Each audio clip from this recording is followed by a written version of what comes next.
Hello? Anybody out there? Hi, you guys. It was a little bit rude, but it was okay. Okay? Yeah, we are used to rude. So I'm going to say that, what I was going to say inside there. My brother, in the first hunger strike, 2011, filed his grievance for the 115 that he received from mass disturbance. And the 602 that he filed way back in 2011, two of them, 1 and 13, right? They never got processed. And every time he says, let me process my stuff, they said, oh, you just file another one. Just file another one. You know, so that's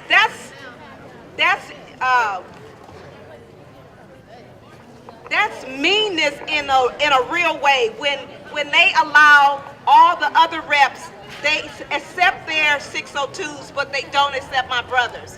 So I wanted to say that so it would be publicly known. And you know, our voices, they can't speak for themselves, but we can speak for them. So that's what I was trying to do. The lady I sat down next to got the information, who works for Hancock. So it is going to go forth. And plus, Amiano said you can see me personally to give me the information. So that was good too. So I just want to read to you. It was already read inside. I want to read to you the letter that the prisoners all gave out. This was Todd Ashker, Arturo Castellanos, Sitawa Natambu Jamaha Dewberry, which is my brother, and Antonio Guillen. We are prisoners at Pelican Bay State Prison who have all lived for over 15 years, locked 23 hours a day in small windowless cells, without ever being able to hug or touch our families, without ever seeing birds, trees, or the outside world, with no programs or chance for parole. California keeps us in these torturous conditions not because of any violence we have committed, but because it believes we are affiliated with a gang, often based on artwork or photos we possess, tattoos we have, literature we read, who we talk to, or anonymous informants' statements that we have no way of challenging. We are put in Pelican Bay not for any specific term of months or years for misconduct we have committed, but indefinitely, which in practice means forever, unless we become informants. Last summer, we went on hunger strike. We were willing to starve ourselves to death rather than continue to endure these dehumanizing conditions forever. We ended the strike because several compassionate legislators promised to call the hearings that are taking place today. Yet today, the legislators will hear from psychologists, lawyers, other experts, corrections officials, but not from us, who have the most experience with the conditions we face, because California CDCR prison officials refuse to let us testify even remotely via video or audio, which they could easily do. Now I'm going to ask you guys to really listen to this part. I know I hear a lot of talking. I know I hear a lot of talking over my voice. So I'm asking you to please tone it down. Can you tone it down? I really want you guys to hear this part. This is our band testimony. This is from the 4 representatives. Can I ask you to tone it down, please? Thank you. Thank you. CDCR claims to have now instituted a reform program. It is a sham, just like the so-called reform they instituted a decade ago after a court settlement which resulted in no real change, which everybody heard them say inside numerous times. This new reform effort still maintains the basic conditions at Pelican Bay and will continue to keep prisoners in isolation for vague gang affiliation based on artwork, literature, communications, or informant's testimony that does not meet California's judicial standards for reliability in criminal trials.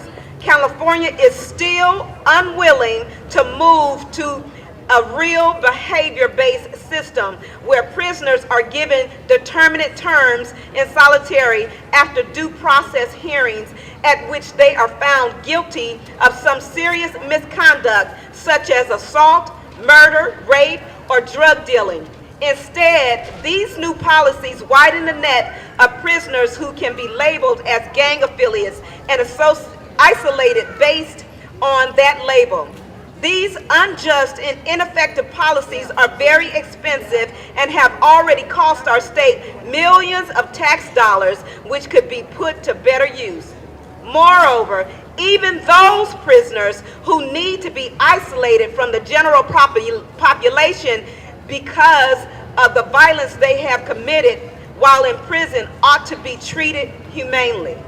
There is no reason California can't run very high security prisons that allow prisoners held in segregation to have contact visits with family, phone calls to family and friends, educational and rehabilitation programs, more out of cell time, cells with windows, recreational yards that allow for small groups to recreate together and see the outside world. In short, segregation from the general population, but not torture or dehumanization.